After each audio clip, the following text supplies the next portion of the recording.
Friends, Cartesian coordinates और graph का आज ये थर्ड क्लास है। तो लास्ट क्लासेज में भी हमने प्रॉब्लम सॉल्व किए। फर्स्ट क्लासेज में हमने कॉन्सेप्ट्स पे काम किया, कॉन्सेप्ट्स को समझा और उन्हीं कॉन्सेप्ट्स को यूज करके हमने सेकेंड क्लासेज में देखा कि कितनी आसानी से प्रॉब्लम हम सॉल्व कर सकते हैं। इस बार भी हम वही करेंगे, जो कॉन्सेप्ट हम जानते हैं उन्हीं कॉन्सेप्ट को लेकर के कुछ नए चीजें सीखेंगे और फिर प्रॉब्लम को सॉल्व करते हुए हम देखते हैं कि क्या क्या फॉर्मूले डेवलप होते हैं और उन फॉर्मूले को नोट डाउन करेंगे। पहले से हम कोई फॉर्मूला दिमाग में नहीं रखेंगे, हम प्रॉब्लम सॉल्व करते हुए देखेंगे कि अगर इस तरह से कोई कोरोलरी मिलती है या कोई ऐसा चीज मिलता है जो जनरलाइज किया जा सकता है, तो उस समय उसको हम हाईलाइट करेंगे और उसको एज ए फॉर्मूला हम नोट करेंगे। अच्छा, ये जो अभी जो थर्ड क्लास है, अगर आप डायरेक्टली थर्ड क्लास देख रहे हैं तो मैं आपको रिकमेंड करूंगा कि आप इसकी फर्स्ट और सेकेंड क्लास जरूर देखें, क्योंकि जो भी चीजें हम यहाँ पे डिस्कस करेंगे और जो भी प्रिंसिपल्स यूज करेंगे वो सारे के सारे कनेक्टेड हैं, वेल कनेक्टेड हैं, जो हम बेसिक जिस तरह से हमने समझा है उस तरह से। क्योंकि यहाँ पे हम सिर्फ प्रॉब्लम सॉल्व नहीं कर रहे हैं, बल्कि हमने जिस तरह से कॉन्सेप्ट्स को समझा है उन कॉन्सेप्ट्स को यूज करके प्रॉब्लम को कितनी आसानी से सॉल्व कर सकते हैं, इस पे हम काम कर रहे हैं।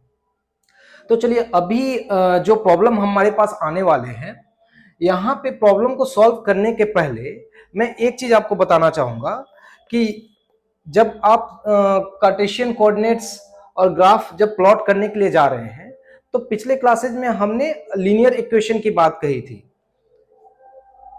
ax plus B Y plus C equal to 0। ये एक लीनियर इक्वेशन है और यहाँ पे ये बेसिकली एक स्ट्रेट लाइन का भी इक्वेशन है। तो स्ट्रेट लाइन का इक्वेशन कैसे है, लास्ट क्लासेज में भी हमने थोड़ा सा डिस्कस किया था और इस क्लासेज में तो हम एक्सटेंसिवली देखेंगे कि ये कितनी इस कॉन्सेप्ट पे बहुत सारे प्रॉब्लम हम सॉल्व करेंगे। अच्छा, यहाँ पे इस तरह का अगर कोई भी इक्वेशन आता है तो इस इक्वेशन में दो कंपोनेंट होते हैं, यानी इस इक्वेशन को अगर ब्रेकअप करें तो दो कंपोनेंट होते हैं।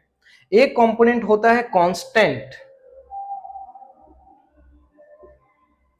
कांस्टेंट कांस्टेंट वो होते हैं जिनकी वैल्यू फिक्स होती है, ठीक, जिनकी वैल्यू फिक्स है और जब तक हम प्रॉब्लम सॉल्व कर रहे हैं तब तक उनकी वैल्यू में कोई चेंजेस नहीं आने वाली है, यानी वो अपने आप में इंडिपेंडेंट और फिक्स वैल्यू है।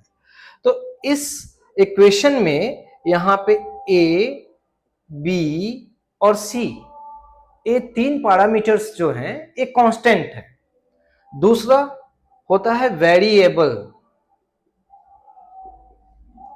वेरिएबल, अब वेरिएबल क्या होता है, जैसे कि नाम से ही पता लग रहा है कि वेरिएबल यानी वैरी, यानी जो वैरी करता है, और एबल यानी जिसकी एबिलिटी है वैरी करने की। तो जो कंपोनेंट्स ऐसे हैं, पैरामीटर्स ऐसे हैं जिनकी एबिलिटी है कि वो चेंज हो सकते हैं, बदल सकते हैं, तो वो होते हैं वेरिएबल्स। यहां पे x और y जो होते हैं ये वेरिएबल है। ये वेरिएबल इस इक्वेशन के लिए, लीनियर इक्वेशन के लिए वेरिएबल्स x और y होते हैं, और x और y के अलावा बाकी जो भी चीजें हैं यहाँ पे वो सब कांस्टेंट है। ठीक, आप इतना ध्यान में रखिए और इसके बाद में देखिए कि हम प्रॉब्लम को कैसे सॉल्व करते हैं। अच्छा, वेरिएबल का मतलब क्या होगा, वेरिएबल का मतलब हो गया कि इनकी वैल्यू वैरी करेगी। वैरी करेगी का क्या मतलब है, यहाँ पे x को हम लिख सकते हैं, लास्ट क्लासेज में भी हमने देखा था, minus B Y plus C whole divided by A. अब देखिए यहाँ पे अगर मैं एक चार्ट बनाता हूं, ठीक, यहाँ पे x नीचे में y, अब देखो यहाँ पे जो x की वैल्यू है, x की वैल्यू है, यहाँ पे देखो b कांस्टेंट है, c कांस्टेंट है, a कांस्टेंट है। ओके, तो x की वैल्यू, अगर y की वैल्यू मैं कुछ रखता हूं, y की वैल्यू सपोज मैंने 1 रखा, y की वैल्यू मैंने 1 रखा, तो x की वैल्यू कितनी आई, minus B plus C by A. ठीक, अगर y की वैल्यू मैंने 2 रखा तो फिर x की वैल्यू कितनी आएगी, minus 2b plus C by a. X y की वैल्यू मैंने माइनस या समझ लो कि 0 रखा, तो यहाँ पे b इंटू 0, तो ये 0 हो जाएगा, तो ऊपर में वैल्यू आएगी minus c by a, y की वैल्यू मैंने -1 रखा, तो ये वैल्यू क्या आ जाएगी, ए माइनस बी हो जाएगा, तो माइनस माइनस प्लस बी, और ए माइनस और अंदर में प्लस है तो minus C divided by A. ठीक, यहां पे आप देख रहे हो कि x की वैल्यू y पे डिपेंडेंट है, तो यानी कि y की वैल्यू जैसे जैसे वैरी कर रही है x की भी वैल्यू उसके हिसाब से वैरी कर रही है। तो यहां पे x और y आपस में एक दूसरे पे इंडिपेंडेंट है और इनकी जो वैल्यू है वैरी करती है। ठीक है, एक की वैल्यू चेंज होगी तो दूसरी की वैल्यू चेंज हो जाएगी। यानी ये जस्ट लाइक होता है ना कि तू डाल डाल तो मैं पात पात। यानी अगर कबड्डी आप खेल रहे हो, आप सपोज कि कबड्डी खेल रहे हो और एक दूसरे को पकड़ना है, तो जैसे जैसे उसकी मूवमेंट होती है सामने वाले की भी मूवमेंट चेंज होती रहती है। तो ये जो दोनों की जो मूवमेंट चेंज हो रही है वो यानी कि वैरी कर रही है। तो ये जो दोनों की मूवमेंट आपस में वैरी कर रही है तो वो दोनों एक वेरिएबल की तरह काम कर रहे हैं। तो वही कॉन्सेप्ट यहां पर भी है कि कबड्डी में जैसे मैदान में जो लाइन होती है वो फिक्स होती है, कांस्टेंट होती है, जो आउटर बाउंड्री होती है वो फिक्स होती है, कांस्टेंट होती है, लेकिन आपस में जो दो लोग कबड्डी खेल रहे हैं उनकी पोजीशन वेरी करते रहती है एक दूसरे के पोजीशन के हिसाब से। ठीक, तो एक बहुत ही मतलब आपको समझने के लिए एग्जांपल दिया मैंने, आप उसी कॉन्सेप्ट में समझिए कि जो लीनियर इक्वेशंस होते हैं उसमें ए बी सी एक कांस्टेंट होते हैं, इनकी वैल्यू फिक्स होती है, और एक्स और वाई की वैल्यू वेरी करती है, आपस में कनेक्टेड होते हैं, तो इसीलिए इनको वेरिएबल कहते हैं। ठीक, अब आइए हमारी यहां पे जो प्रॉब्लम है, यहां पे सबसे पहले जो भी प्रॉब्लम हमारे पास आ रहे हैं, ये बेसिकली आपको इन सारी चीजों को जब आप प्रॉब्लम पढ़ोगे तो लगेगा क्या कि बहुत सारे इंफॉर्मेशंस दिए जा रहे हैं, और जब बहुत सारे इंफॉर्मेशंस आते हैं तो नेचुरली होता है कि कंफ्यूजन, यानी कि कंफ्यूजन आने के चांसेस बहुत ज्यादा बढ़ जाते हैं। तो आपको क्या करना है कि यहाँ पे जो भी इंफॉर्मेशन, एक्स्ट्रा इंफॉर्मेशंस, जो भी चीजें दिखाई जा रही हैं, यानी एक तरह से आप समझ जाओ कि आपको एक तरह से डेविएट किया जाता है, डाइवर्ट किया जाता है। यानी बहुत सारे एक जगह पे आपको खड़ा करके और इतने सारे विजुअल्स दिखाए जाएंगे कि आप किसी भी विजुअल्स को आइडेंटिफाई ना कर पाओ, क्योंकि आप सबको समझने की कोशिश कर रहे हो तो आप आइडेंटिफाई नहीं कर रहे हो। ठीक, तो इसमें क्या है कि हम क्या करेंगे कि हम इस पूरे प्रोसेस में हम सिर्फ और सिर्फ ध्यान रखेंगे कांस्टेंट्स पे और वेरिएबल पे। बाकी वो कहानियां किस तरह से आ रही हैं, कहानियों के चक्कर में हम नहीं जाएंगे। कहानियां आपको कभी नदी की कहानी सुनाई जाएगी, कभी पेन पेपर की कहानी सुनाई जाएगी, कभी राम शाम दौड़ रहे हैं इसकी कहानी सुनाई जाएगी, कभी राहुल और राकेश की एज ज्यादा है या बड़ी है, ज्यादा है या कम है, इस तरह की कहानियां आपको सुनाई जाएंगी। और ये सारी की सारी कहानियां कहीं ना कहीं आकर के एक सर्टेन इक्वेशंस में आकर के सिमट जाती हैं। तो आप कहानियों पे फोकस नहीं करेंगे, आप वहां पे देखेंगे कि ये जो भी कहानियां सुनाई जा रही हैं इनमें कांस्टेंट क्या है और वेरिएबल क्या है। वेरिएबल वो होता है जो अननोन होता है, यानी जो वेरिएबल्स होते हैं वो अननोन होते हैं। वेरिएबल्स अननोन होते हैं। अननोन का मतलब कि इक्वेशन में इनको फाइंड आउट करना होता है, यानी जो भी समस्याएं आपको बताई जाएंगी उनमें उनको फाइंड आउट करना होता है कि इसकी वैल्यू क्या होगी। तो जैसे ही पूछा जाता है कि इसकी वैल्यू क्या होगी, तो वही जिनके बारे में पूछा जाता है वही हमारे वेरिएबल्स होते हैं। ठीक है, तो जो अननोन है, जिनके बारे में हमें जानकारी नहीं है, वो वेरिएबल्स हैं, और जो इंफॉर्मेशन डायरेक्टली दिए हुए हैं, direct given informations are constants.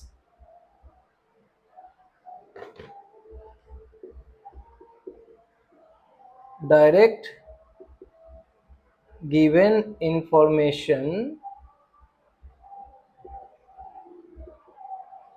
Constants होते हैं। ठीक, ओके। अब चलिए, अब आप वेरिएबल और कांस्टेंट्स इन दो चीजों को दिमाग में बैठा लीजिए और अब देखिए कि प्रॉब्लम हम कैसे सॉल्व करते हैं।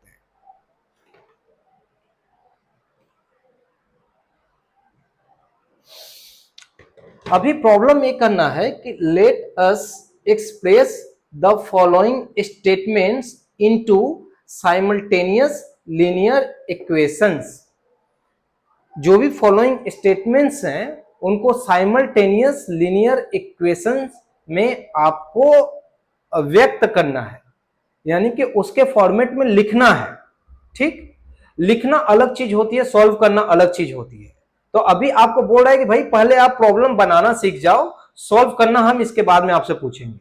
तो यहां पे हमसे पूछा जा रहा है कि भाई आप प्रॉब्लम पहले लिखना तो सीखो।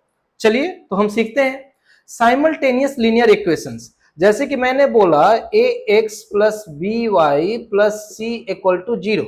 ठीक, तो यहां पे x और y वेरिएबल हैं। ठीक,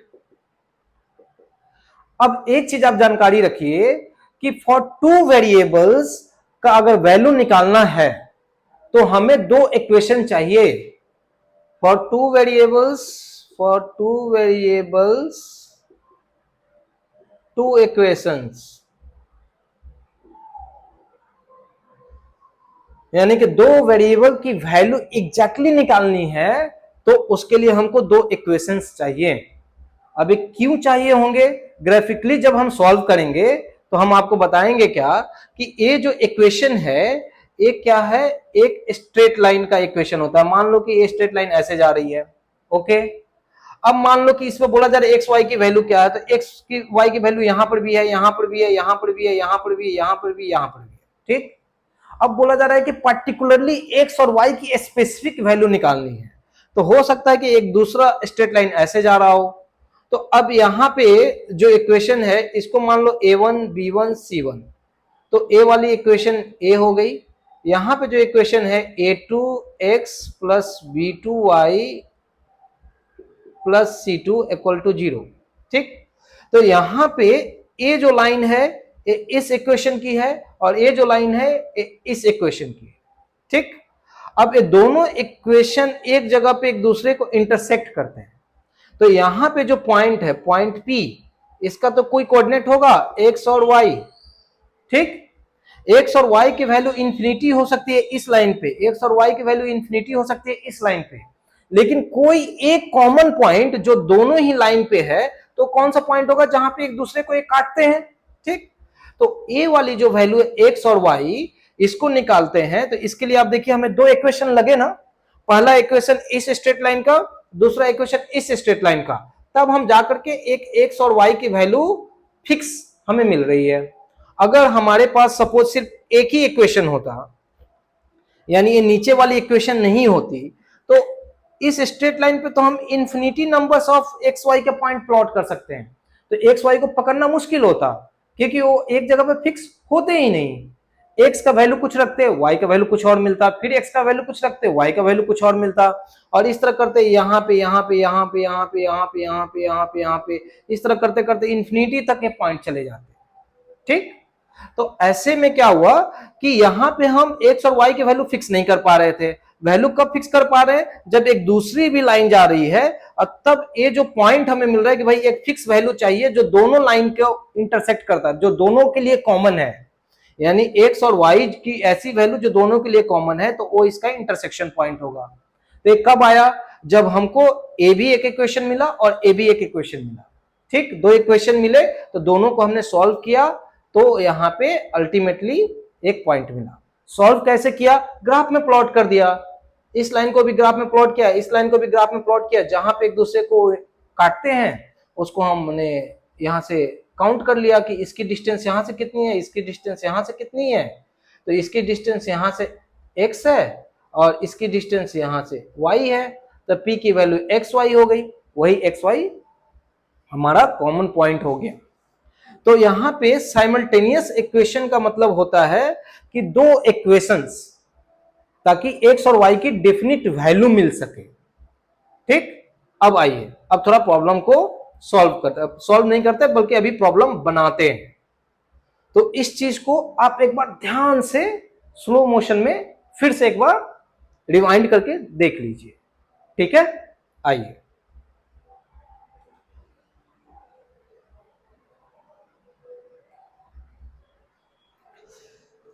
देखिए, total price of 3 exercise copies and 2 pens is ₹55.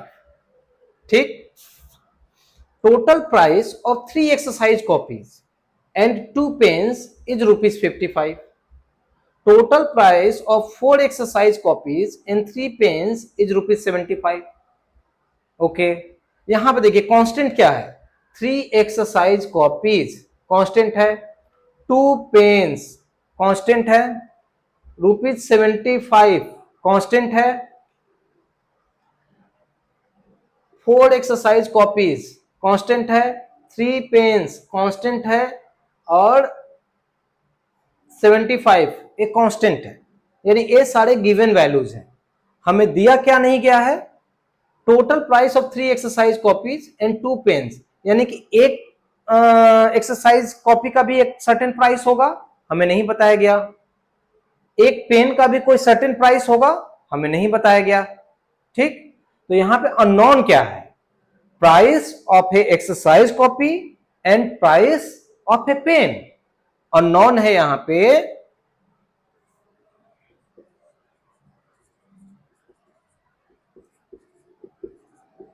Price of exercise copy and price of pen.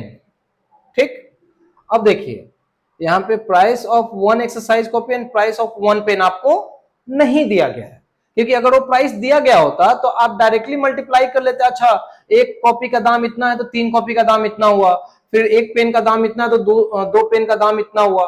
अब दोनों को ऐड करोगे तो 55 आनी चाहिए थी, लेकिन चूंकि आपको तो वैल्यू दिया नहीं गया है, तो आप क्या मानोगे, अननोन है यहां पे प्राइस ऑफ एक्सरसाइज कॉपी, इसको मान लो x, प्राइस ऑफ 1 पेन इसको मान लो y से। ठीक है,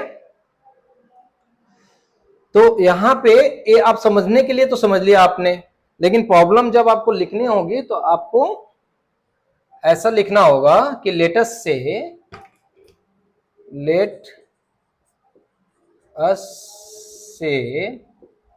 ये आपका स्टेटमेंट होगा, इससे से जो हमने यहां पे लिखा है इसको हटा दो। Let us say price of 1 exercise copy equal to x and price of 1 pen equal to y।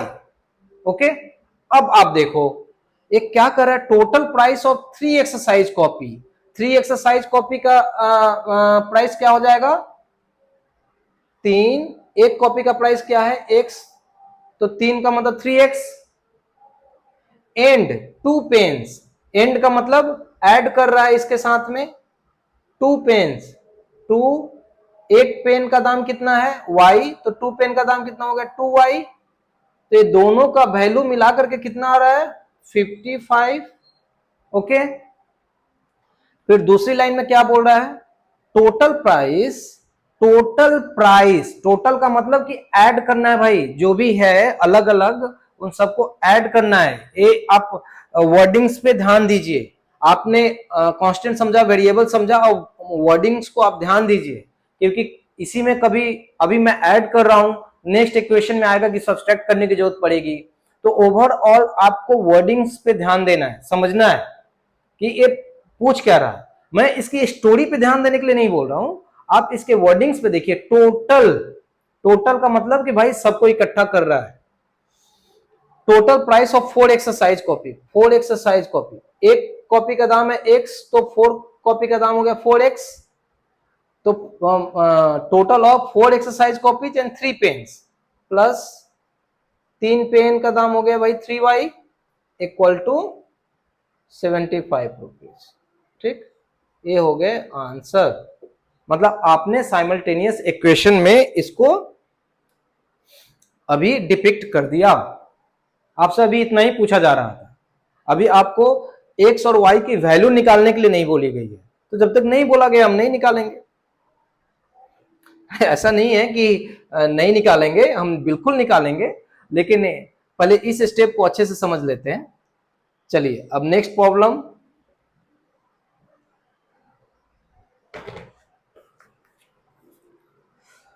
Some of two numbers is 80।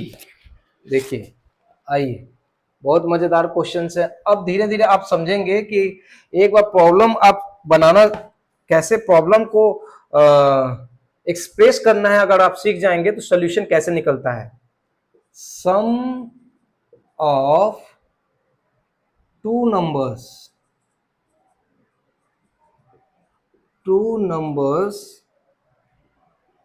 is 80 and thrice the difference of thrice the difference thrice the difference of those two numbers, thrice the difference of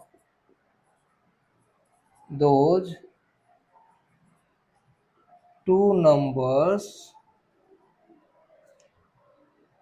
is 20 more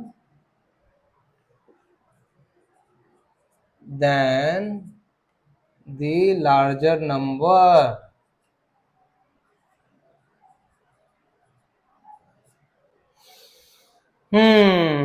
अब देखिए, यहां पे आपको क्या बताया गया है कि दो नंबर है, वो कौन से नंबर हैं आपको नहीं पता। तो अगर आपको नहीं पता कि वो नंबर कौन है तो आप क्या करोगे, तो मान लो say first number equal to x, second number equal to y. ठीक, अब देखिए, इसमें एक्स और वाई में कोई तो एक बड़ा होगा, क्योंकि यहां पे एक लाइन और आ रही है, मोर देन द लार्जर नंबर। आप यहां पे स्टार्टिंग से पढ़िए, सम ऑफ टू नंबर्स इज 80। तो मान लो कि सम ऑफ टू नंबर्स, यानी कि पहला क्वेश्चन बोल रहा है एक्स प्लस वाई, यानी दो नंबर्स हैं, इनका सम हो गया 80। And thrice the difference of those numbers, and thrice the difference, यानी कि x और y का डिफरेंस, इसका 3 गुना, thrice the difference of those two numbers is 20 more than the larger number. यानी कि ये जो वैल्यू आई है, ये वैल्यू कितनी है, इक्वल टू जो भी लार्जर नंबर है उससे 20 ज्यादा है। तो लार्जर नंबर यहां पे आपको काउंट करना पड़ेगा। एक चीज और मान लेनी होगी कि x is greater then y, ये एक वैल्यू आपको मान लेनी होगी। तब यहां पे हम मान लेंगे कि x प्लस 20, ये हो गया आंसर। ठीक है, आंसर यानी कि मतलब इसको आपको थोड़ा और सिंप्लीफाई करना होगा। जैसे ए 3x minus 3y equal to x plus 20, और यहाँ पे x इधर आ जाएगा, माइनस हो जाएगा, तो 2x minus 3y equal to 20। ठीक है, आपको सिंप्लीफाई करना होगा। अब इसको एक्स वाई इधर भी है, एक्स वाई इधर भी है, तो आपको सारे एक्स वाई को एक साथ में लाना होगा और आपस में प्लस माइनस जो भी है करके उसको सिंप्लीफाई करना होगा। सिंपलेस्ट फॉर्म में आपको लिखना है। अब यहाँ पे आप एक्स और वाई की वैल्यू जब सॉल्व कर लोगे तो आप देखोगे कि एक्स की वैल्यू वाई से बड़ी आ रही है। ठीक है, तो आपने पूरे प्रॉब्लम में देखा, हमने प्रॉब्लम को अच्छे से पढ़ा। इसमें दो नंबर्स की बात की जा रही है, यानी दो अननोन हैं। कौन से नंबर हैं कोई नहीं जानता, तो भाई हमने मान लिया। इसके बाद में हम एक कंडीशन नहीं मानते, जरूरत नहीं थी, लेकिन एक क्यों माननी पड़ी, क्योंकि यहाँ पे जब उसने दूसरा कंडीशन जो बताया है उसमें लिखा है कि ये दोनों नंबर का जो डिफरेंस है उसका थ्राइस यानी 3 गुना जो है, it is greater then, it is 20 more than, यानी कि 20 more than the larger number. तो लार्जर नंबर x लिया तो उससे 20 ज्यादा है और उतना वैल्यू इसके थ्राइस के डिफरेंस के बराबर है। ठीक, तो इस चीज को हम ऐसे दिखाएंगे। ठीक, नेक्स्ट क्वेश्चन है,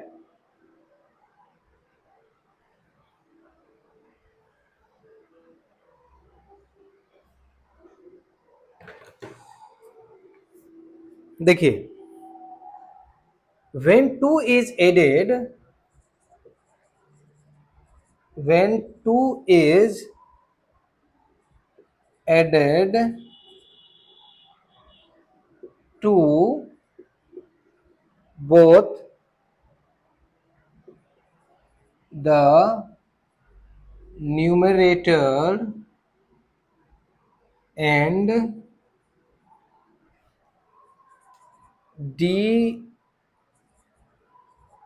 denominator of a fraction,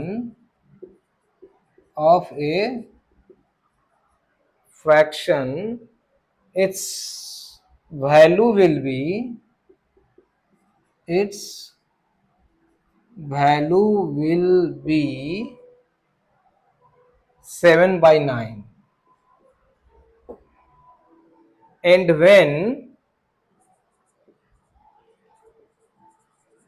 when 3 is subtracted, and when 3 is subtracted from both the numerator and denominator, its value will be, its value will be 1/2। ठीक, यहां पर भी देखिए हमें एक्स्ट्रा कुछ नहीं करना। अभी देखिए कहानियां कैसी कैसी बन रही हैं। अभी नंबर्स आए, फिर पेन पेपर के टोटल प्राइसेस आए, अब आ गया फ्रैक्शन में भी आ गया। देखिए फ्रैक्शन का मतलब क्या होता है, यानी p/q, यानी कि दो टर्म्स होते हैं। एक ऊपर में होता है, एक नीचे, एक न्यूमरेटर होता है, एक डिन्यूमरेटर होता है।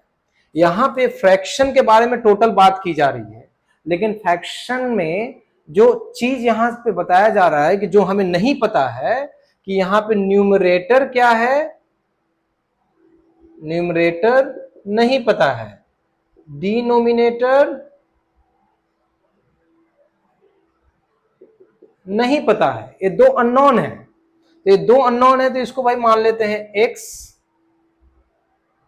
न्यूमरेटर को मान लिए x, डिनोमिनेटर को मान लिए लेट अस से, ठीक, न्यूमरेटर हो गया x, डिनोमिनेटर हो गया y। अब इसके बाद ये हमने मान लिया क्योंकि अननोन था, मान लिया। अब कहानियों में आते हैं। when 2 is added to both the numerator and denominator, numerator और डिनोमिनेटर में दोनों में 2 ऐड किया तो x plus 2 of a fraction, यानी कि ए फ्रैक्शन के फॉर्म में ही ऊपर नीचे दोनों तरफ 2 ऐड किया गया है, then it's value is 7/9।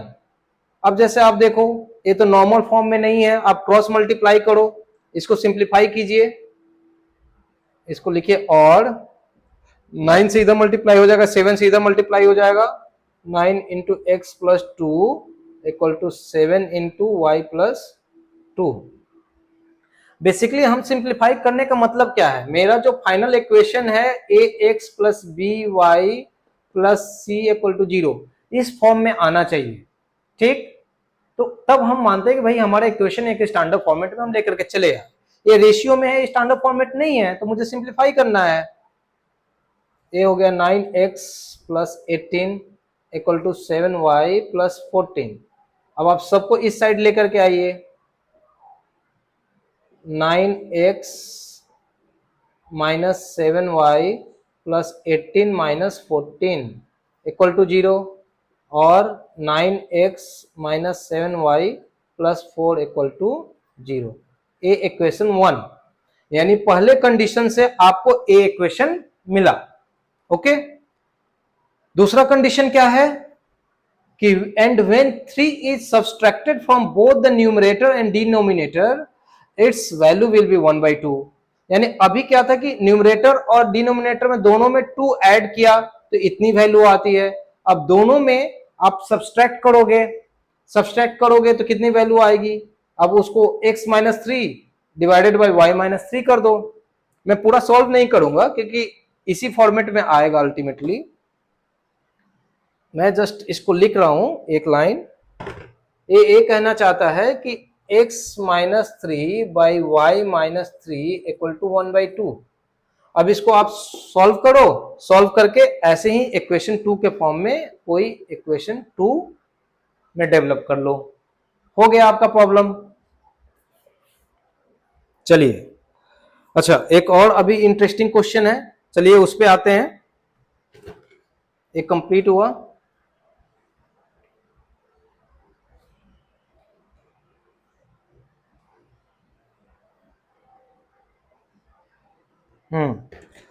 Question है the tens place digit is twice of the unit place digit of a 2 digit number. देखिए, the tens place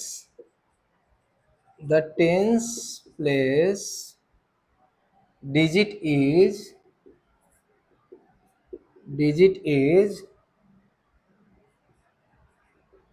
twice of the units place digit of a 2 digit number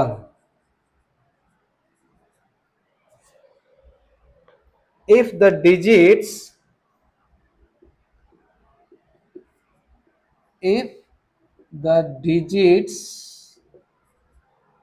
interchange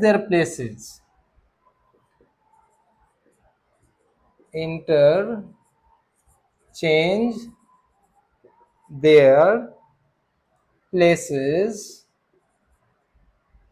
the resulted number will be the resulted number is 27 less than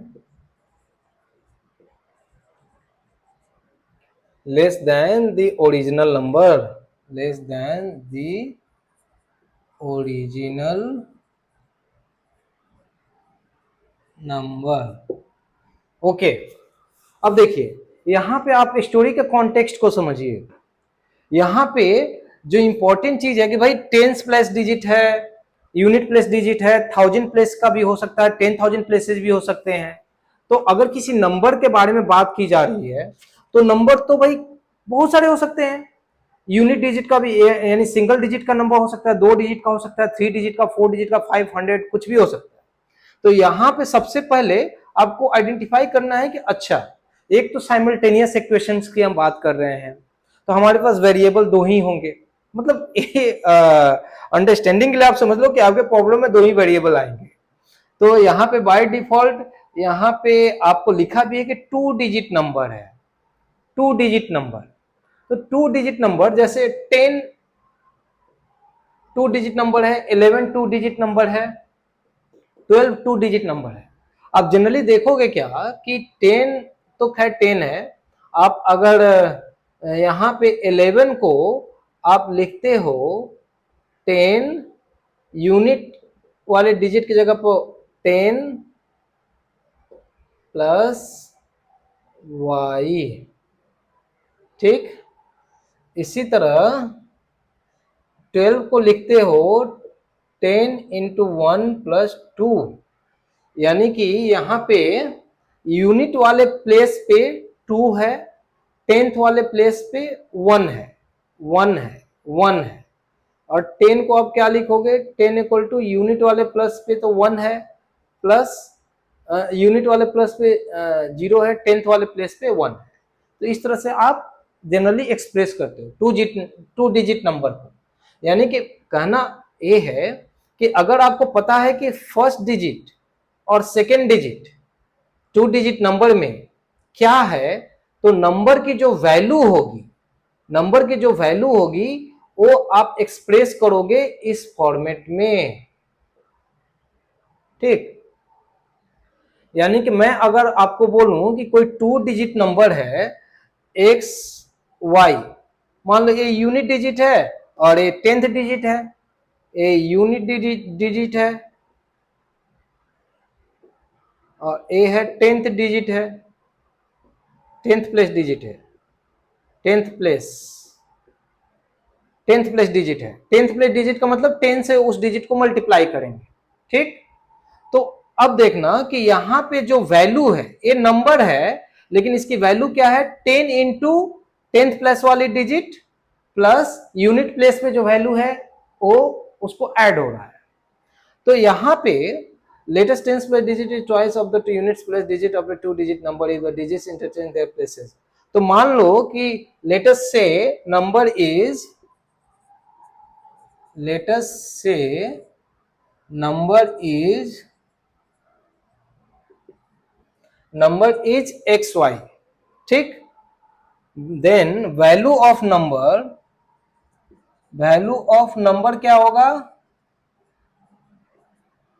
10th place पे x है तो 10 into x और unit place पे y है तो value of the number हो गया 10x plus Y. अब ये कहना चाहता है कि the 10th place digit is twice of the units place digit of a 2 digit number. ठीक, if the digits interchange their places the resulted number is 27 less than original number।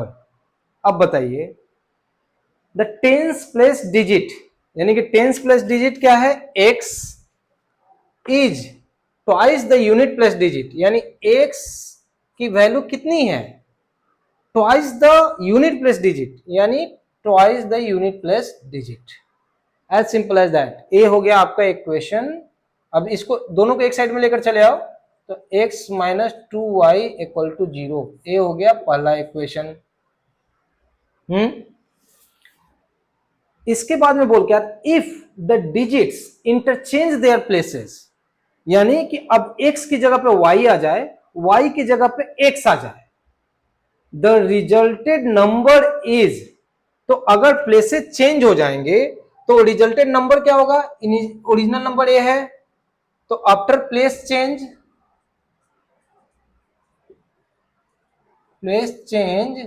Number क्या हो जाएगी, नंबर हो जाएगी 10y plus x, क्योंकि x की जगह पे y चली गई, y की जगह पे x आ गया। The resulted number is 27 less than the original number. तो बोलना चाहता है कि ये जो रिजल्टेड नंबर है ये कितना हुआ, 10y plus x, this is equal to 27 less than the original number.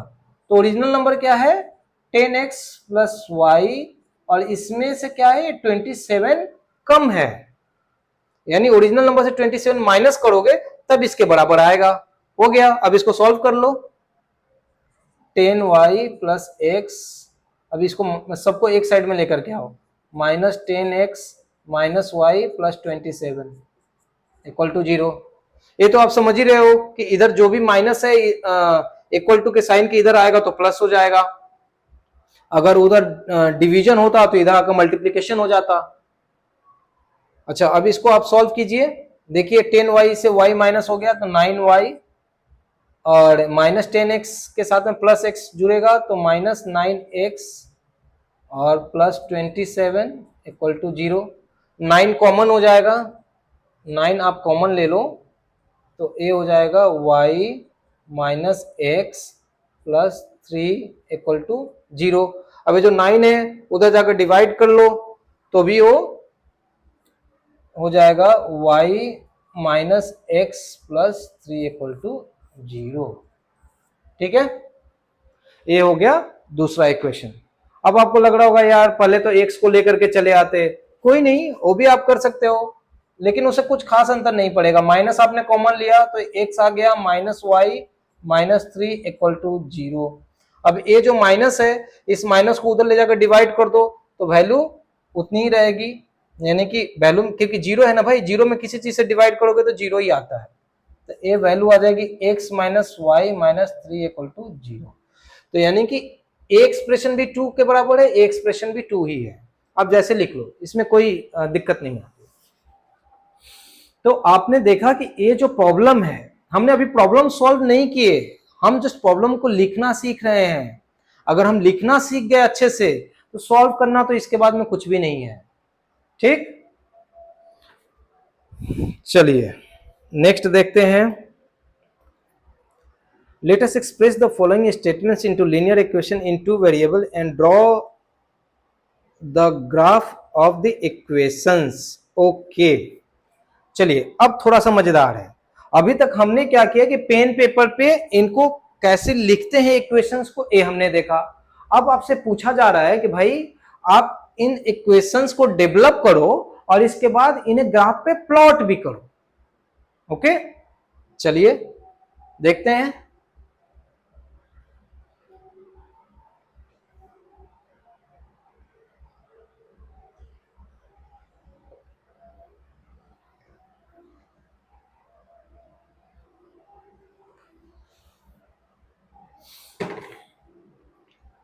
Let us express the following statements into linear equations in two variables, into linear equations। simultaneous linear equation नहीं है, linear equation बोल रहा है, into linear equations of two variables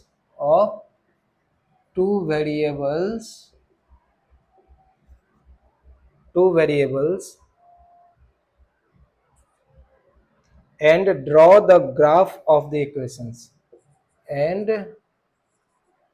draw the graph of the equation। देखिए यहां पे simultaneous equation नहीं है। साइमल्टेनियस का मतलब कि दो इक्वेशंस, एक और दो इक्वेशंस जिनको ग्राफ पे प्लॉट करेंगे तो कहीं ना कहीं एक कॉमन पॉइंट मिलेगी। ठीक, वो एक दूसरे को इंटरसेक्ट करेंगे, तो जो इंटरसेक्ट करेंगे वो साइमल्टेनियस इक्वेशंस हो गए। ठीक, या मतलब दो इक्वेशंस जहां पे हम एक पर्टिकुलर पॉइंट फाइंड करने की कोशिश कर रहे हैं कि जो दोनों के लिए कॉमन है। लेकिन अगर हमने ये भी देखा था कि अगर सिंपली एक इक्वेशन हो कि A X plus B Y plus C equal to 0, तो इसका मतलब ये एक स्ट्रेट लाइन का इक्वेशन होता है। ये इंफिनिटी तक इस पे पॉइंट आते जाएंगे और आप लिखते चले जाओगे। तो बेसिकली ये आपको कहना चाहता है कि आप ये लाइन ड्रॉ करके उसे दिखाओ, यानी आप पहले तो इस तरह का एक इक्वेशन बनाइए। इस प्रॉब्लम को, जो भी प्रॉब्लम आपको बताई जा रही है उसको समझ करके आप एक इक्वेशन बनाइए और फिर उस इक्वेशन को आप ग्राफ पेपर पे प्लॉट कीजिए, यानी कि बेसिकली एक ग्राफ प्लॉट कीजिए। यानी एक्स वाई वेरिएबल के टर्म में आप जो भी पैटर्न वहां पे प्लॉट करोगे वो एक ग्राफ होगा, जो कि ग्राफ पेपर पे प्लॉट करना है। ग्राफ पेपर पे प्लॉट करना है, चलिए करते हैं।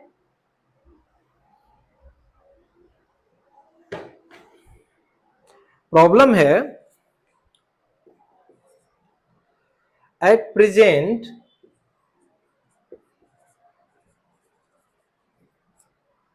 the age of Sujata's father, the age of Sujata's father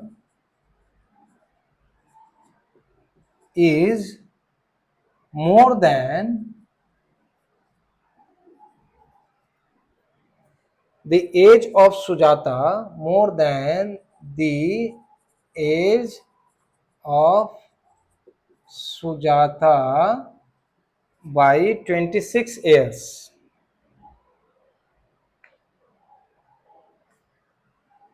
by 26 years। ठीक है, अब भाई आपको बड़ा सिंपल सा एक लाइन इन्होंने बताया। अब इसमें आपको एक इक्वेशन बनाना है और उस इक्वेशन को ग्राफ पे प्लॉट करना है। चलिए देखते हैं। The present age of Sujata's father is more than, more than यानी सुजाता फादर का एज नहीं बताया गया, the age of Sujata father नहीं बताया गया, is more than the age of Sujata, यानी द एज ऑफ सुजाता ए भी नहीं बताया गया, ए भी अननोन है बाई 26 ईयर्स। और इन दोनों का आपस में क्या रिलेशन है एज का, ए बताया गया है। तो भाई क्या करना है, जो अननोन है वही तो वेरिएबल है, तो यहां पे मान लेते हैं कि let us say age of Sujata's father equal to X, age of Sujata equal to Y. Okay, अब यहां पे क्वेश्चन ये आ रहा है कि भाई अब क्या बता रहा है कि सुजाता के फादर की एज सुजाता से 26 साल ज्यादा है। तो सुजाता के फादर की एज क्या है एक्स, सुजाता की एज कितनी है वाई, और इससे 26 साल ज्यादा है, यानी कि y प्लस 26 एक्स के बराबर है। ये तो सुजाता के फादर की एज है ना भाई, तो सुजाता के फादर की एज सुजाता की एज से 26 ज्यादा है, यही कहना चाहता है ना। तो फादर की एज इक्वल टू सुजाता की एज प्लस 26 साल और हो गया। अब देखिए, अब आपको बोल रहे कि इसको आप ग्राफ में प्लॉट करना है। मैंने क्या बताया था इसके पहले कि अगर किसी भी इक्वेशन को ग्राफ पे प्लॉट करना है तो ऑब्वियसली आपको पॉइंट्स चाहिए। आप ऐसा एक ब्लॉक बनाओगे,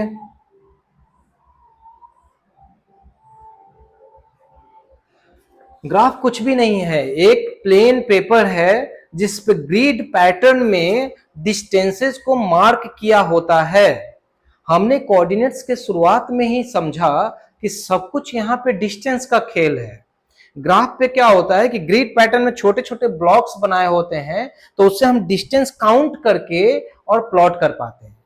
तो यानी कि हमें प्रॉब्लम को सॉल्व करने में आसानी होती है, लेकिन कॉन्सेप्ट में कोई चेंजेस नहीं है।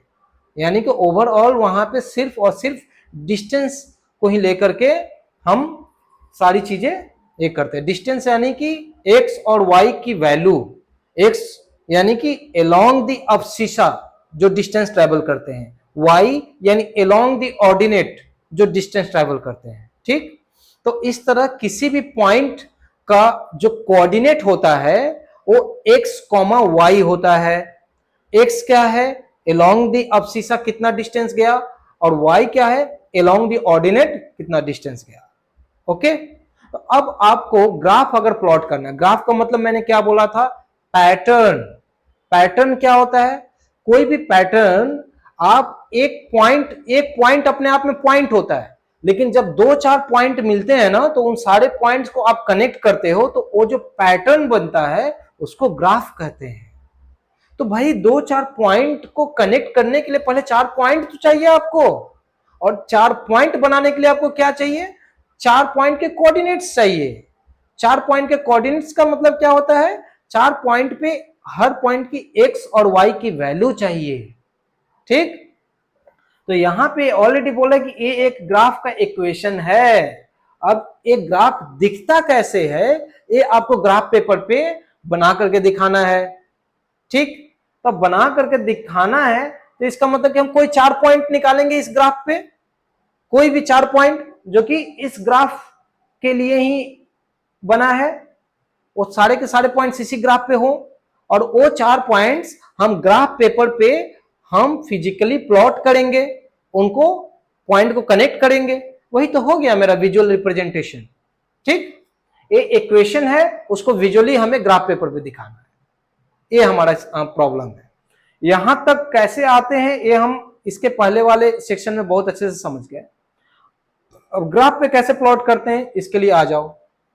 अच्छा, एक चीज आप देख लेना भाई, जब एक्स और वाई, जो भी हमने लास्ट क्लासेज में हमने देखा था कि एक्स और वाई को प्लॉट करने के लिए जो भी एक्स एक्सिस जो जाते हैं, मान लो कि ये 1 2 3 4, इस तरह 1 2 3 4, एक्स और वाई एक्सिस पे जो भी डिस्टेंसेस जाते हैं, तो ये सब देखो, ये जो भी आपको ग्रिड पैटर्न मार्क किए होंगे ना, वो आप मानोगे क्या कि जो ग्राफ पेपर है, ग्राफ पेपर पे एक छोटे से ब्लॉक को 1 यूनिट मानोगे आप, ठीक।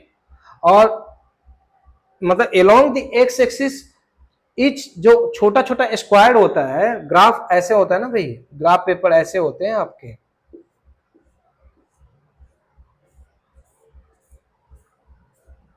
ठीक।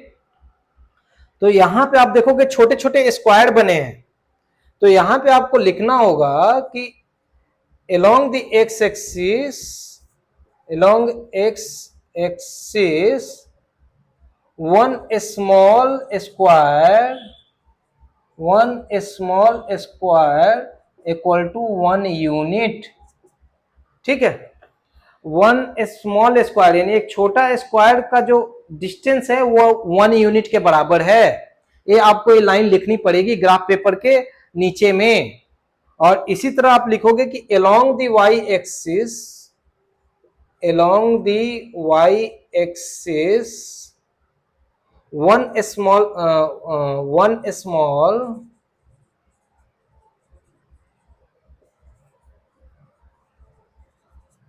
square the side along the x axis the side of लिखना पड़ेगा, the side of one small square is 1 unit.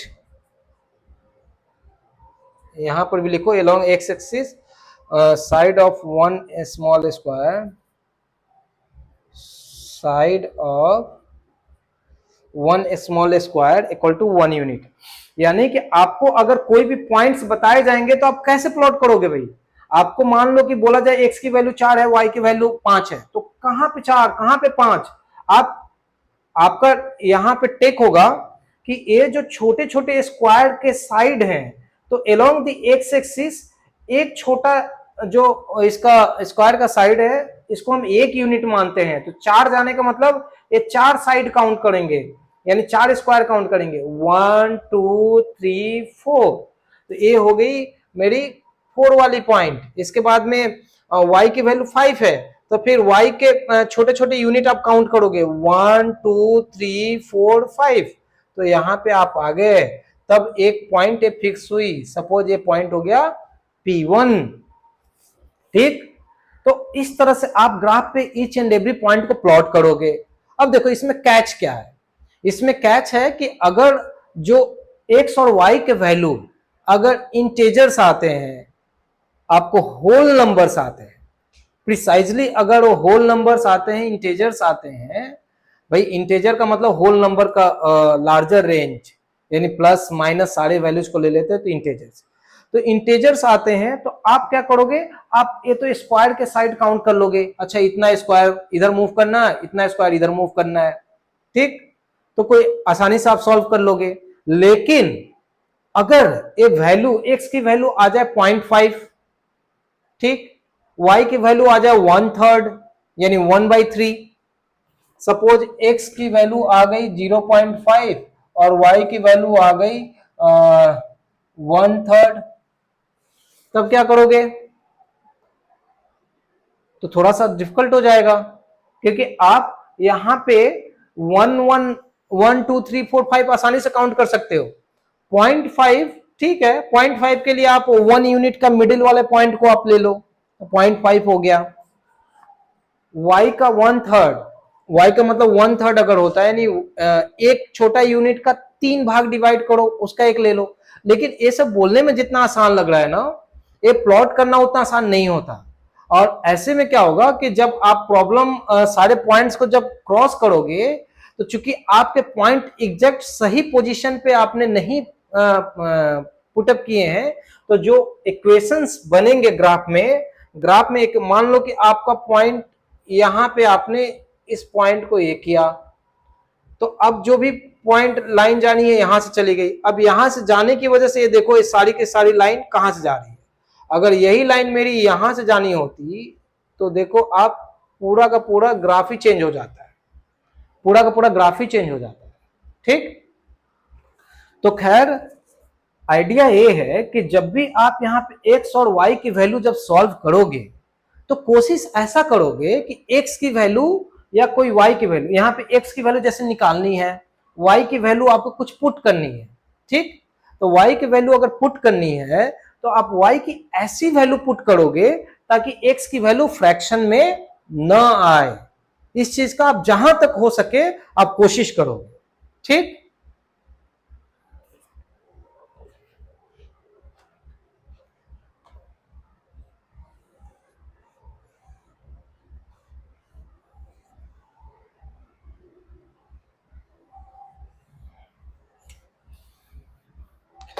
तो मतलब दो चीजें आप टेक अवे कर लो।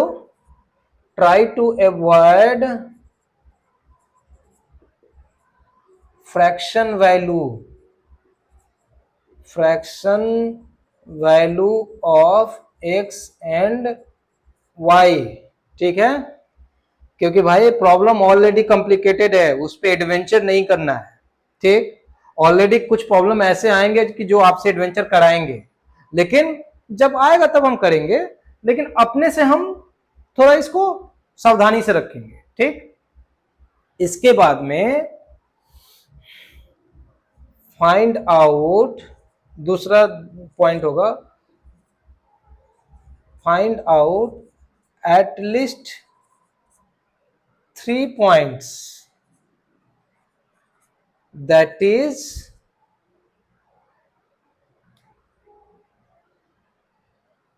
three coordinates। आप कोशिश करो कि एटलीस्ट 3 कोऑर्डिनेट्स आप निकालो। आपको लगेगा यार ग्राफ तो बनाना है, एक स्ट्रेट लाइन, आप जो भी ग्राफ बना रहे हो लिटरली आप स्ट्रेट लाइन की ग्राफ बना रहे हो। अगर कोई सीधी लाइन ड्रॉ करनी है तो उसके लिए सिर्फ 2 ही पॉइंट चाहिए होते हैं, एक यहां एक यहां। आपने इस पॉइंट को एक, इन 2 पॉइंट से आप एक स्ट्रेट लाइन ले सकते हो। लेकिन फिर भी हम 3 पॉइंट इसलिए बोलते हैं कि चूंकि आप ग्राफ पे बना रहे हो सकता है कि इस पॉइंट की पोजीशन थोड़ी सी इधर उधर जा रही है, तो अगर यहाँ पे बीच में कोई तीसरी पॉइंट है तो वो आपको गाइड करेगी कि नहीं भाई तुम जो लाइन ड्रॉ कर रहे हो ना गलत कर रहे हो, मुझे भी साथ में ले लो, ऐसे ड्रॉ करो कि मैं भी साथ में आ जाऊं, ठीक है। तो इससे क्या होगा कि आपके जो ग्राफ है वो अच्छे से प्लॉट होंगे, ठीक है।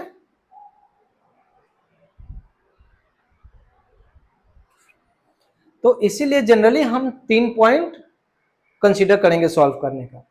इसके बाद में एक चीज और आप ध्यान रखो कि आप देखोगे क्या कि आप जनरली ट्राई करोगे कि सारे के सारे x और y के वैल्यू, x की वैल्यू या y की वैल्यू पॉजिटिवली, x की वैल्यू अगर पॉजिटिव आ रही है तो सही है। लेकिन अगर आप देख लो कि कभी अगर सारी वैल्यू ही पॉजिटिव आ रही हैं तो कोशिश ये भी कर सकते हो कि एक वैल्यू नेगेटिव आए, यानी कि ये जो लाइन है ना, ये जो लाइन है, जो भी लाइन आप देखोगे, अच्छा पहले आप देख लो यहाँ पे जो भी लिखा है इन चीजों को आप देख लो, एटलीस्ट 3 पॉइंट्स। अच्छा एक वैल्यू मैं चाहता था कि जैसे अगर सारे वैल्यू पॉजिटिव आते हैं, एक्स वाई ऑल पॉजिटिव है, इसका मतलब क्या है, फर्स्ट क्वाड्रेंट में है, फर्स्ट क्वाड्रेंट में है। तो फर्स्ट क्वाड्रेंट में क्या है कि जनरली क्या होगी, आपकी लाइन ऐसे आएगी, मान लो कि ऐसे आकर के खत्म हो गई, क्योंकि आपने 3 ही पॉइंट डिसाइड किए थे, ये पॉइंट यहां पर आकर खत्म हो गई।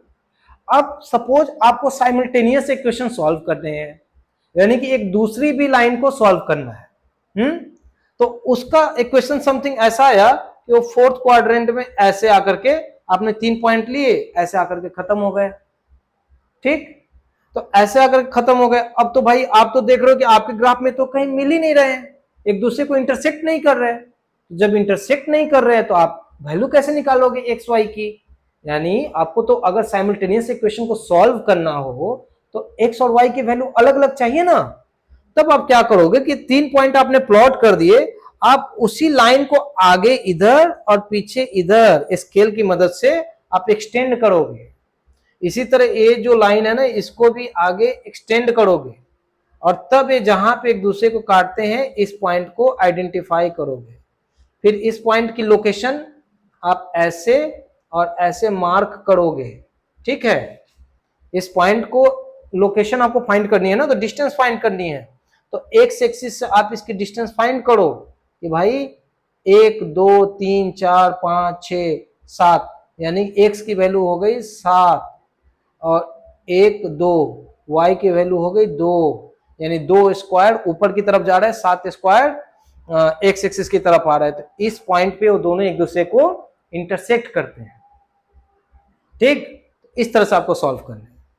अब जैसे यहां पे था कि आपको हमने पूरा ओवरव्यू देख लिया, उसके सामने अब ये जो प्रॉब्लम है ना, एकदम बच्चे जैसा प्रॉब्लम है। यहां पे पूछा जा रहा है कि भाई आप इसको ग्राफिकली रिप्रेजेंट करो। तो ग्राफिकली रिप्रेजेंट करना है ना, करो भाई। y की वैल्यू आप 1 ले लो, तो x की वैल्यू क्या आ जाएगी, y की वैल्यू जब आप लेते हो 1, तो x की वैल्यू क्या है, x इक्वल टू क्या है, y प्लस 26। तो y की वैल्यू 1 रखोगे तो 26 प्लस 1 27, y की वैल्यू अगर 2 रखो 28, y की वैल्यू 4 रखो तो आ गई 30, y की वैल्यू 8 रखो तो आ गई कितनी, 34। मैं वैल्यूज थोड़ा डिस्टेंस पे रख रहा हूं, नहीं अगर आप डिस्टेंस पे नहीं रखोगे ना तो सारे पॉइंट्स एकदम पास पास में आ जाएंगे। तो फिर देखिए आपको लग रहा होगा कि y की वैल्यू 1 रखा, 2 रखा, फिर 3 रखते, 4 रखते, काम हो जाता, बिल्कुल काम हो जाता। लेकिन ये जो पॉइंट्स, चूंकि इधर 1 रखने से 27 आ रहा है, 2 रखने से 28, 39, ये सारे पॉइंट एकदम एक के बाद एक के बाद एक आ जाते हैं। तो आप जब इन सारे पॉइंट्स को जब प्लॉट करोगे ना यहां पे, तो ऐसे पॉइंट आते, दिस दिस दिस दिस, ठीक। तो आपकी लाइन बनती इस तरह से। लेकिन अगर हम वैल्यू को थोड़ा अलग अलग रखते हैं, तो एक पॉइंट यहां पे आया, एक पॉइंट यहां पे आया, एक पॉइंट यहां पे आया, तब आप तीनों पॉइंट को कनेक्ट करोगे तो अपने आप एक ग्राफ बनेगा जो देखने में लगेगा कि हाँ भाई एक ग्राफ बना है। क्योंकि आपको एग्जामिनेशन में जब सॉल्व करना है तो आपको दिखाना है। एक तो आप पहले क्या समझ रहे हो, यहां पे एक मार्किंग है, फिर आपने इसको कैसे सॉल्व किया इस पे एक मार्किंग है, और इसके बाद 50% मार्क्स इस बात पे हैं कि आपने ग्राफ को प्लॉट कैसे किया। अब आपने ग्राफ को ऐसा प्लॉट किया कि उसको माइक्रोस्कोप लगा करके देखना पड़ जाए, तब क्या ही है। ठीक, तो आपको इन सारी चीजों का ध्यान रखना है। ठीक है, चलिए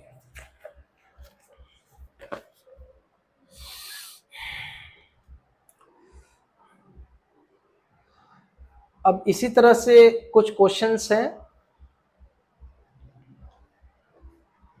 सिंपल सिंपल क्वेश्चंस है। The perimeter of our rectangular yard is 80 metre. द पेरीमीटर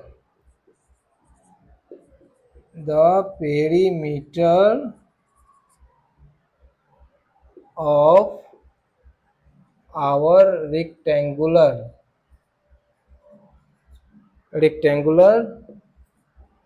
yard is 80 मीटर। एक रेक्टेंगुलर यार्ड की पेरीमीटर 80 मीटर है।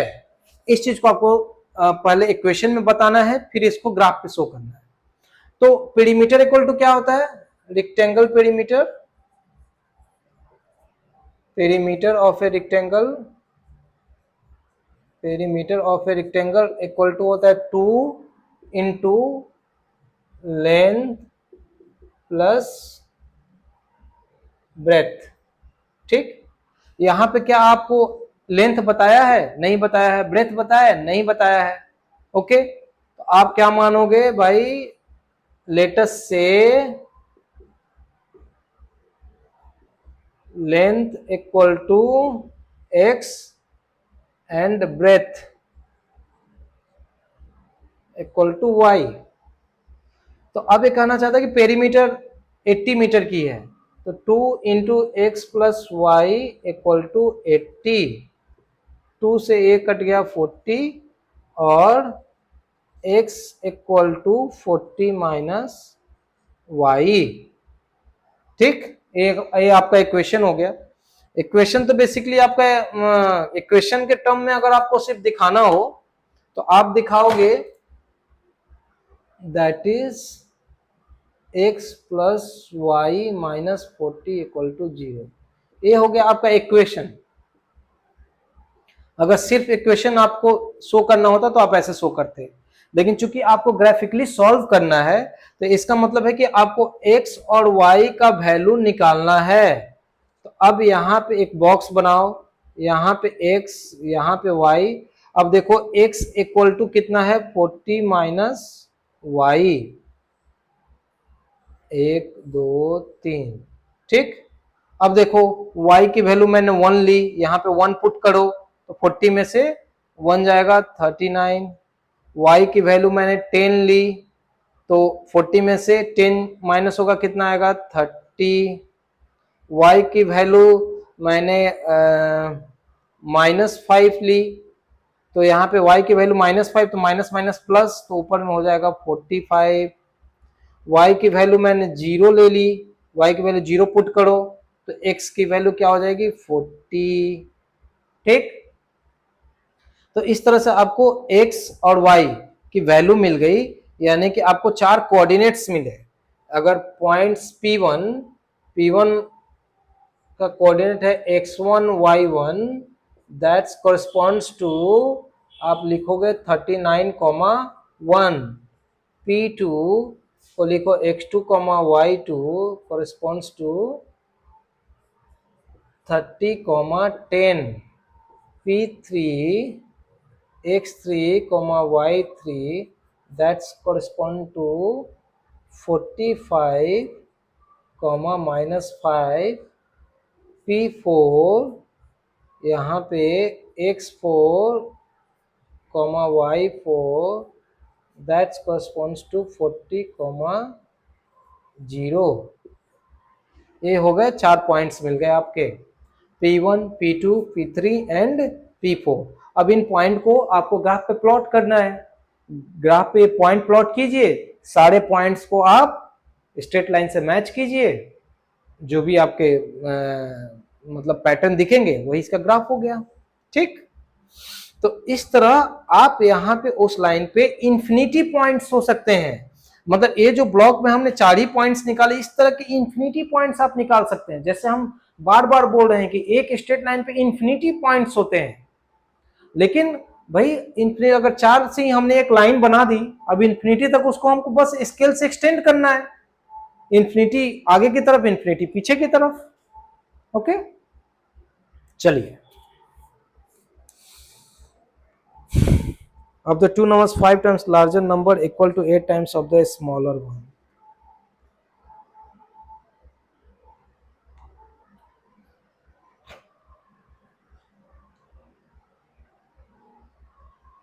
अब देख लो इसको एक बार अच्छे से। चलिए नेक्स्ट क्वेश्चन है,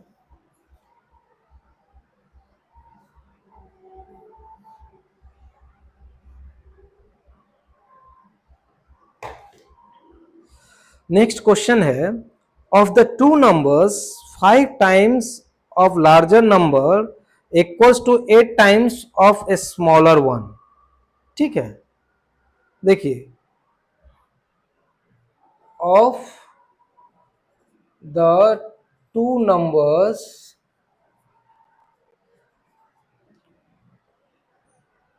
5 times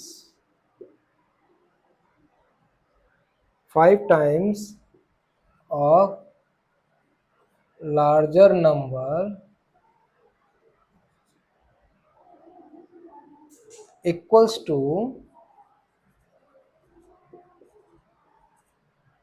8 times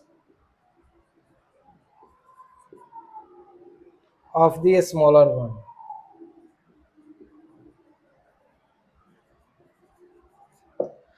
कुछ नहीं भाई, यहां पे पहले ही इसने बोला है कि टू नंबर्स यानी 2 नंबर हैं, वो दोनों ही अननोन है, और उनका आपस में रिलेशन क्या है ये बता रहा है।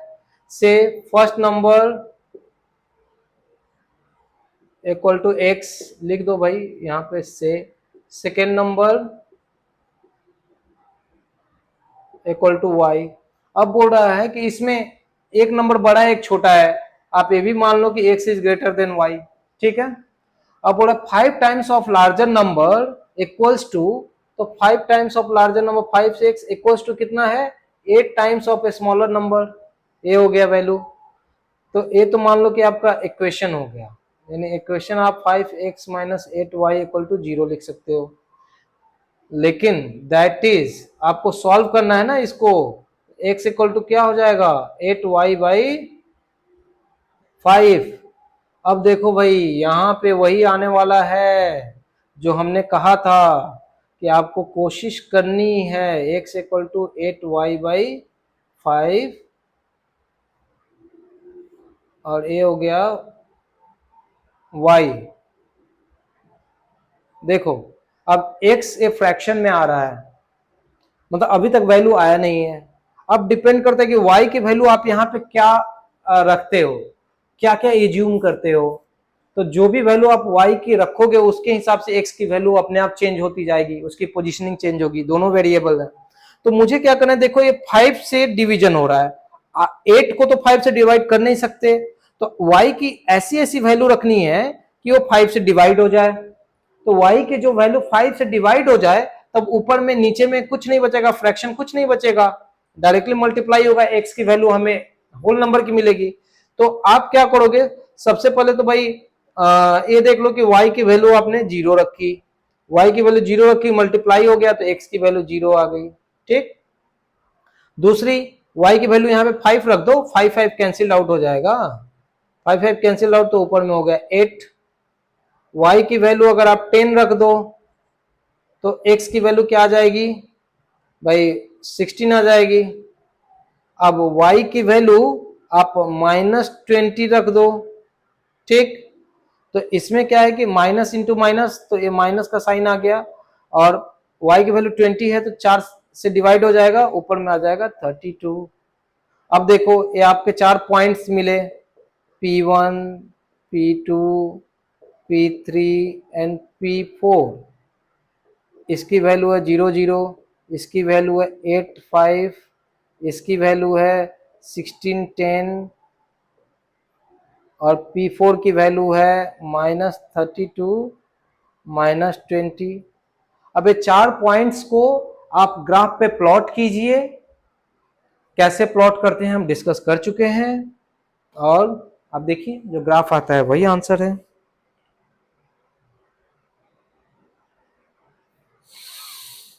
हाँ चलिए ये हमने सॉल्व किया। अब जो क्वेश्चन का सेट है वो बहुत ही आसान है, अभी हमने इसको कर लिया तो इसके बाद जो आने वाला है अब देख लो इसको एक बार।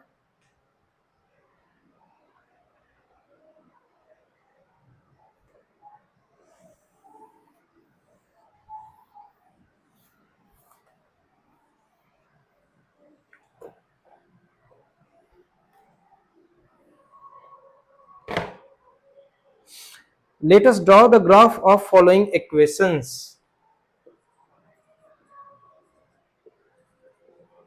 Let us draw the graph of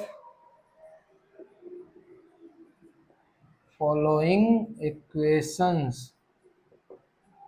देखिए यहाँ पे आपकी प्रॉब्लम सॉल्व हो गई है क्योंकि ये पहले ही इन्होंने इक्वेशन दे दिया है। अब ये बोल रहे हैं कि भाई आप जस्ट इसको प्लॉट करो, y + 2 = 0,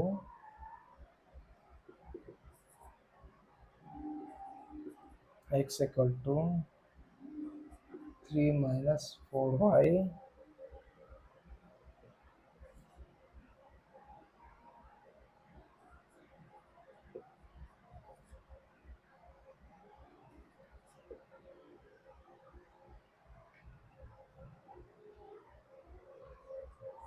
देखिए जो सिमिलर नेचर के प्रॉब्लम्स है मैं उनको रिपीट नहीं कर रहा हूं, मैं कुछ चीजें आपको जस्ट दिखाना चाहता हूं कि ये जिसमें कुछ लगे कि हाँ कुछ नया देखने को मिल रहा है।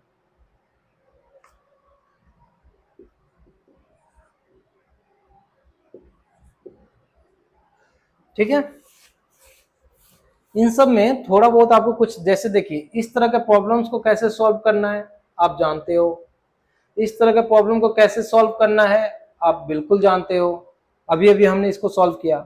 y = 0 इसको मैंने इसलिए लिखा, ये कोई डिफिकल्ट नहीं है, लेकिन इसको जस्ट आपकी जानकारी के लिए कि यहाँ पे इसने बोला है y इक्वल टू 0, यानी ग्राफ पे बोल रहा है कि भाई एक ऐसी लाइन ड्रॉ करो जहां पे y की वैल्यू 0 हो।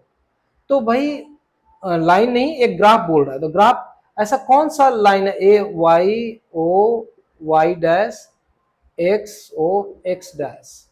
तो आप एक बात बताओ, ऐसा कौन सा कोई भी पॉइंट आप ले लो, y इक्वल टू 0 ओरिजिन है, यहाँ पे y की वैल्यू 0 है, फिर x एक्सिस पे इधर भी मूव करो y की वैल्यू 0 है, इस लाइन पे आगे पीछे कहीं भी मूव करो y की वैल्यू 0 है। y की वैल्यू 0 का मतलब क्या, ऊपर की तरफ हम मूव नहीं कर रहे, नीचे की तरफ भी मूव नहीं कर रहे, बस इसी जगह पे है। यहाँ पे देखो x की वैल्यू चेंज हो रही है, यहाँ पे 1 यूनिट 2 यूनिट 3 यूनिट, लेकिन एक पॉइंट क्या है 1,0 2,0 3,0 इसके कोऑर्डिनेट्स हैं। तो इसमें x की वैल्यू चेंज हो रही है, इधर आप देखो x की वैल्यू आ रही है -1,0 -3,0, x की वैल्यू चेंज हो रही है, -1 से लेकर -∞ तक जा रही है, 1 2 3 जा रही है, लेकिन y की वैल्यू कांस्टेंट है। तो यहां पे इन्होंने सिंपलेस्ट फॉर्म में बोला क्या कि हम कुछ नहीं जानते, हम बस एक ऐसी लाइन चाहते हैं या ऐसा ग्राफ चाहते हैं जहां पे y की वैल्यू 0 हो। तो ओ वाला ग्राफ किस चीज का होगा, that is for x axis.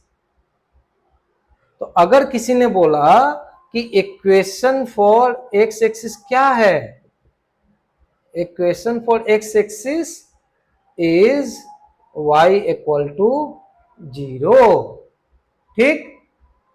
Similarly अगर आप यहां पे देखो, इक्वेशन फॉर y एक्सिस क्या होगा, इक्वेशन फॉर y एक्सिस, अब सपोज y एक्सिस के लिए अगर हमको बताना हो कि भाई y एक्सिस, एक ऐसा फॉर्मूला बताओ जिसपे सारे पॉइंट्स पुटअप करेंगे तो अपने आप y एक्सिस ड्रॉ हो जाएगी, ठीक।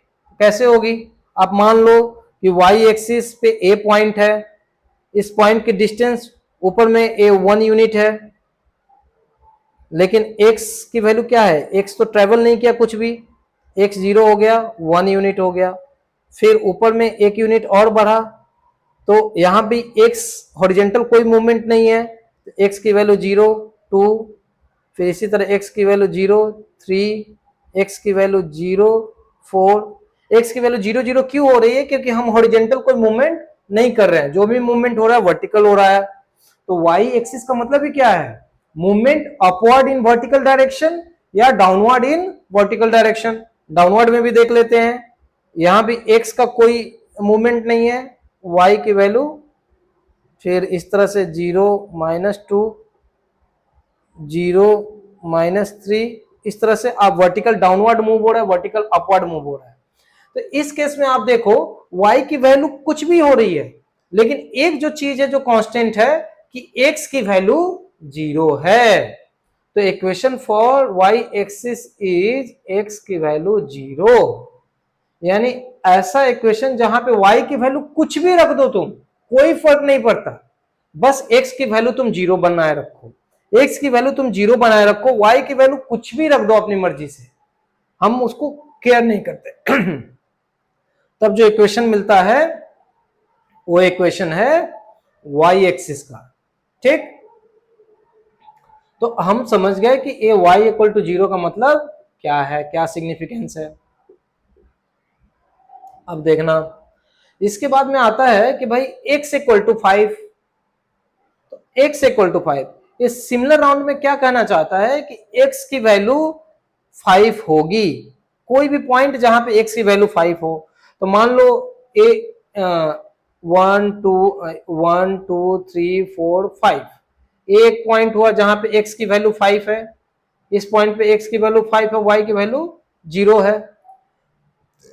फिर कहना चाहते इसी लाइन के ऊपर में अगर हम एक पॉइंट लेंगे तो यहां भी x की वैल्यू 5 होगी, y की वैल्यू 1 लिख सकते हैं। फिर इसी ऊपर में x की वैल्यू 5, y की वैल्यू 2, इसी ऊपर में, यानी x में अब हॉरिजेंटल मूव नहीं कर रहे हैं, इसी पॉइंट पे आप जस्ट ऊपर की तरफ मूव कर रहे हैं। तो अब x की वैल्यू 5, y की वैल्यू 3। अब आप देखो ऐसे ही आप ऊपर चले जाओ, इस लाइन को जब आप आगे की तरफ बढ़ाते हो, यही लाइन बिल्कुल वैसे ही नीचे की तरफ चली जाएगी जैसे यहां पे हमने देखा। तो ये जो लाइन है इसका इक्वेशन क्या हो गया, x इक्वल टू 5।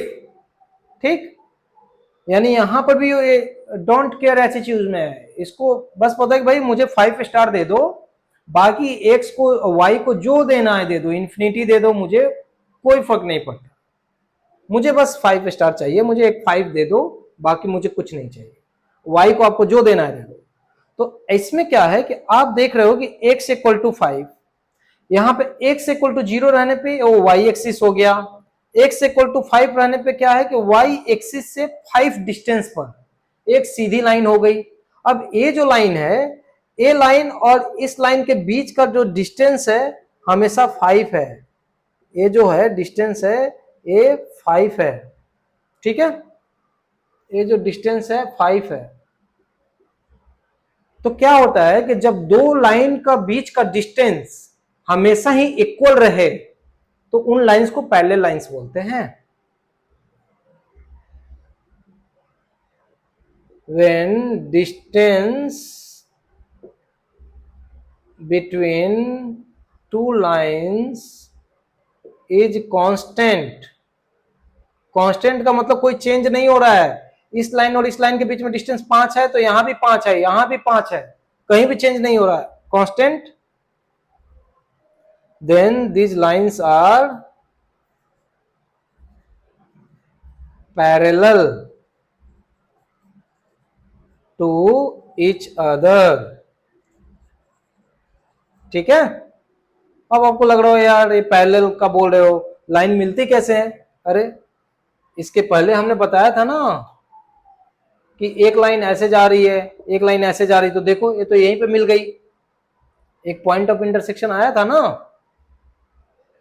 तो जनरल जो इक्वेशंस होते हैं, लाइन एक दूसरे को कर्टेल करते काटती हैं, एक दूसरे को तभी नहीं काटेंगी जब वो पैरेलल होंगी।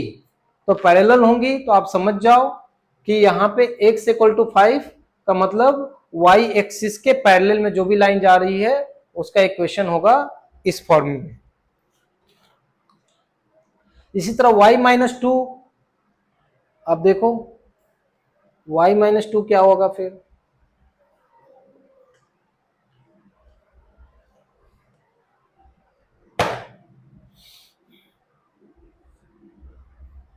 बोल रहा है y माइनस 2 यानी कि y1 2, तो बोल रहा है कि x का वैल्यू आप कुछ भी रख लो, लेकिन y की वैल्यू यहां पे जैसे x की वैल्यू हमने 0 रखी, y की वैल्यू -2 रखी। फिर बोल रहा है कि भाई y की वैल्यू मुझे -2 ही चाहिए, यानी यही चाहिए, x की वैल्यू आप कुछ रखो, x की वैल्यू मान लो यहाँ पे हमने रखा 1, ये भी डिस्टेंस यहाँ से -2 ही है, यहाँ पे फिर -2 डिस्टेंस पे ही हम आए, x की वैल्यू हो गई 2 -2, फिर यहाँ पे हम आए, ये भी -2 के डिस्टेंस पे ही है, इस समय x की वैल्यू हमने 5 रख ली -2।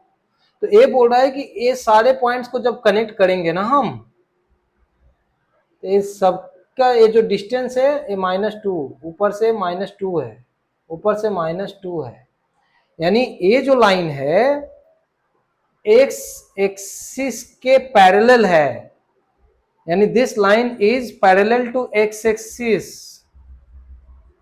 Parallel to x axis, y plus 2 equal to 0 is parallel to x axis. ये जो लाइन का डिपिक्शन है किस इक्वेशन का है, y plus 2 का है, हम देख रहे हैं कि भाई ये पैरेलल टू x एक्सिस है। इसको सिंप्लीफाइड फॉर्म में हम कैसे लिखते हैं, y इक्वल टू -2। तो आपने देखा कि x इक्वल टू 5 या y इक्वल टू समथिंग, -2 अगर कांस्टेंट के फॉर्म में आप देखो, ये 5 क्या है, कांस्टेंट वैल्यू है ना, -2 क्या है, कांस्टेंट वैल्यू है। तो अगर जनरलाइज अगर कर दें तो x इक्वल टू a का मतलब हो गया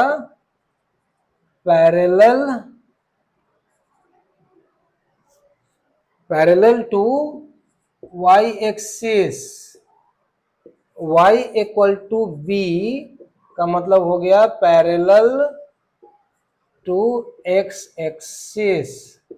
ठीक है, अब ये दो लाइन भाई आप नोट कर लो। ये पहले मैं फॉर्मूला की तरह आपको याद नहीं कराना चाहता था, मैं चाहता था कि आप प्रॉब्लम को सॉल्व करते हुए समझिए कि चीजें होती क्या है। ठीक है, चलिए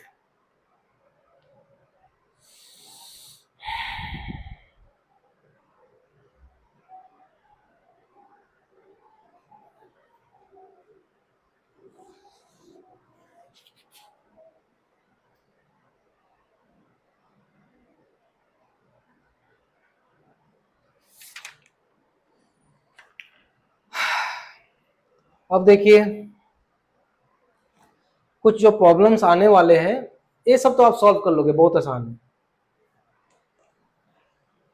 अब थोड़ा सा एडवांस हो रहा है। एडवांस कुछ भी नहीं है, बस वही है कि जो शुरू से हम पढ़ रहे हैं अभी आपको सॉल्व करना है। शुरू से हम बोल रहे हैं कि साइमल्टेनियस इक्वेशंस को कैसे आपको ग्राफिकली सॉल्व करना है। अभी अब प्रॉब्लम में सचमुच वही चीजें पूछी जा रही हैं जो कि प्रॉब्लम का सबसे हाईएस्ट और इनके हिसाब से कॉम्प्लेक्स फॉर्म है।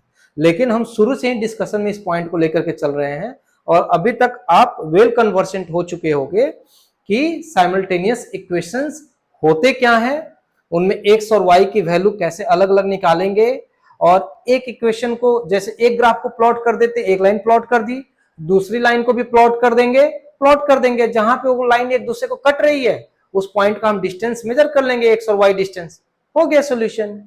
ठीक,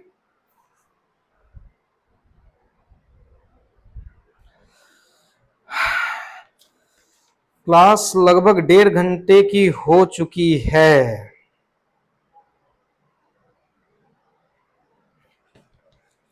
देखिए मैं तो इसको कंटिन्यू कर सकता हूं, लेकिन इसको मैं पॉज करता हूं।